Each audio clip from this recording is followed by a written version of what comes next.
जैसे कि आप सबको पता है कि विराटनगर में एक पैनोरामा बनाया जा रहा है भगवान कृष्ण के साथ 5 पांडव द्रौपदी जी का। आप सब जानते हैं कि विराटनगर में 13वां वर्ष जो अज्ञातवास का था, पांडवों ने यही विराट राजा की नगरी में बिताया। और इस पैनोरामा का उद्देश्य भी यही है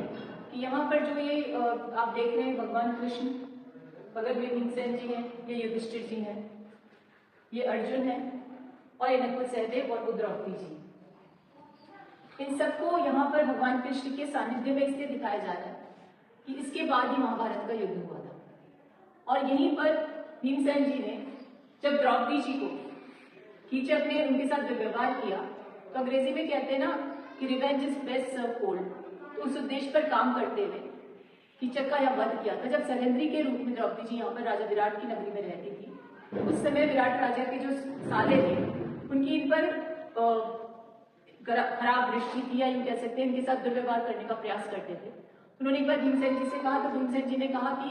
किसी बहाने से उसको ऐसे स्थान पर बुलाओ जहां पर मैं उसका वध कर सकूं। और मल्ल युद्ध के बाद भीमसेन जी ने कीचक का वध किया और इसके बिल्कुल सामने ही एक भीमलता कुंड है। वो कुंड इसलिए कहा जाता है कि वध करने के बाद भीमसेन जी ने अपने पैर से वहां पर धरती पर प्रहार किया और लता सी बनी उनके बच्चे की, उसमें से पानी उत्पन्न हुआ और वहां भीमसेन जी ने स्नान किया था वध करने के बाद कीचक। इस पैनोरामा को बनाने का उद्देश्य सिर्फ इतना है कि महाभारत में जो वर्णित वृतांत है उनको आज की आबादी को, आज की पीढ़ी को उसका साक्षात्कार हो, हमारे धर्म से जुड़े हुए ऐसे मूल्य जिनको लेकर के युवा पीढ़ी में चेतना होनी चाहिए, जागृति होनी चाहिए, उसी उद्देश्य को लेकर यहाँ काम कर रहे हैं। अभी ये काम शुरू ही हुआ है, भित्ति चित्र बनाए जाएंगे, महाभारत कालीन जो प्रसंग है उनको यहाँ पर डिपिक्शन किया जाएगा, जिससे कि जो भी लोग यहाँ आएंगे उसका लाभ ले सके, जानकारी प्राप्त कर सके।